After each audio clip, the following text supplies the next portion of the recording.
Hello everyone. Today I am going to tell you something about reproduction, a general information about reproduction. First we are going to know what is reproduction. So reproduction is to generate a new offspring. Offspring is a new organism, right? A new organism. Offspring means new organism. To generate a new or a produce to a new offspring or organism. Okay? That is reproduction.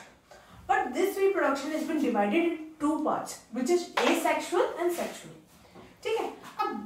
In both of it, a new organism is formed. Okay? A new organism is formed by its own parents. The parents produce their next generation is reproduction. So in asexual, we need only one parent. A single parent is required. Right? The producing to a new one from the parents, from the new single parent. And in sexual, we need two parents, which are divided into male and female.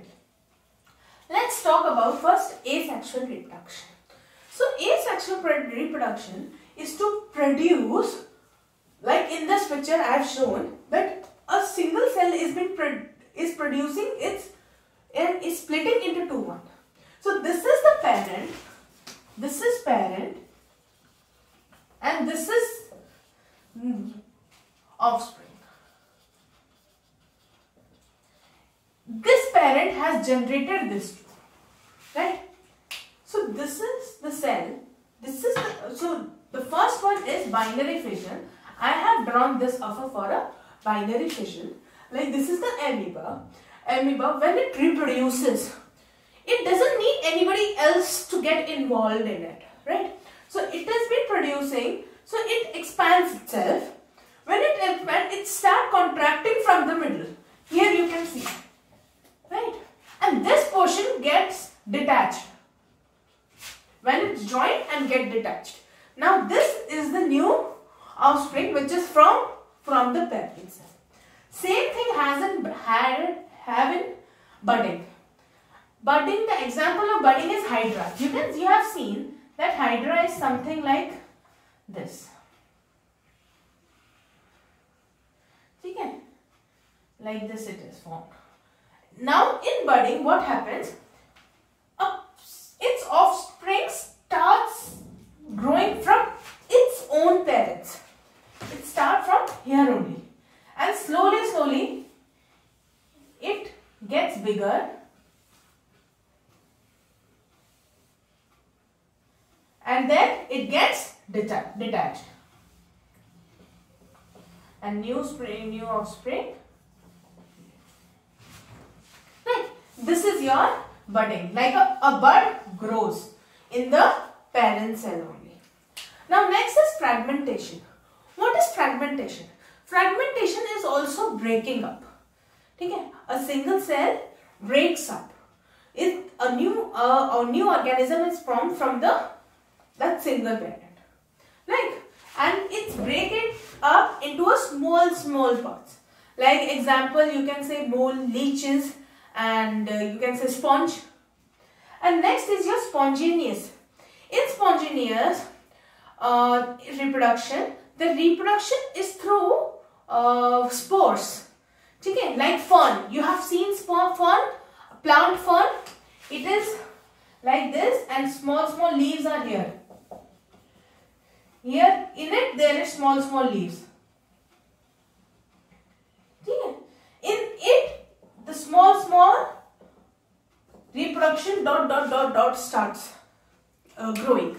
Then through wind or something, weather change, these small dots, these small generations, you can say seed type, it falls down and there a new plant generates. Okay. This is your spontaneous. Okay. Here also that only single fern plant is used. Okay. No other thing is used. Like same thing happens in algae and fungi also. Now let's move to sexual reproduction. In sexual reproduction, there are two genetic what do you call a new organism is formed with the two parents, right? Here we need a male and a female. Okay? In humans, there are XY and XX chromosomes. Okay? Male is getting XY chromosomes and female have XX chromosome, in which when they combine, X comes from female and this XY divides. When it is divided into Y, it becomes male, and when X is generated, then it becomes female. Okay? The male produce sperms and female produce egg. And same sexual reproduction happens in plant. In plant there is a male flower and a female flower. In plant, like you can see hibiscus, there is one single stem like this. It is called ovary, and this is their anther. In an anther there are some pollens over there.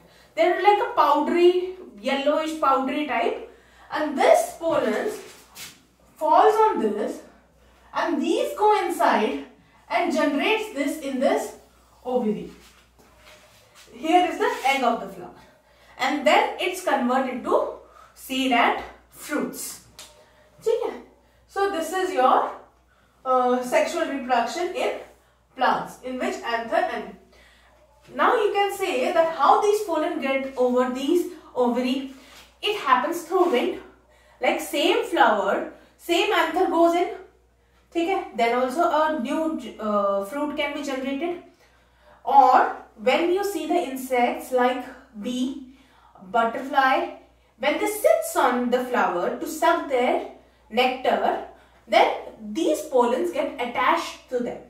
And when they sit from one and move to the another flower, then they drop their pollens from their body. The pollens drops on this ovary, and it goes inside and forms a new fruit.